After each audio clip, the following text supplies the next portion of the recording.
3 times a week on YouTube for the next year, you'll never need to work a job ever again. Is that actually possible? I decided to find out for myself using Faceless AI videos. No camera, no experience, just a strategy. And what happened honestly caught me off guard. I started seeing channels blowing up posting simple AI generated videos, especially in one niche, body cam / surveillance / storytelling content. Some videos were getting millions of views, hundreds of thousands of subscribers, and probably making serious money.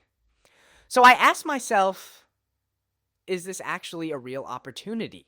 On day 2, I made my first video. I used AI tools to generate the story idea, break it into scenes, create visuals, and edit everything automatically. The idea was crazy. A flight attendant throwing a dog off a plane. It sounds insane, but that's exactly why it works. High emotion equals high engagement. After ChatGPT gave me the idea, I moved to the next step. I asked it to expand it into a strong script and prompt I could use to generate the video. Then, I used different AI tools to bring that script to life and actually create the video. Those scenes into the Sora video generator and it automatically removed the watermarks. And then I just used some of their caption presets and finished editing the video. That video on the dog getting thrown out the plane got 4.3 million views, bro. The entire channel has momentum now and the viral videos just keep stacking up and the channel's on track to make thousands this month. So yes, it is possible to make money with AI content on YouTube, but if you want to save yourself weeks of pain, come in AI and I'll send you an entire step-by-step and save you some fucking time.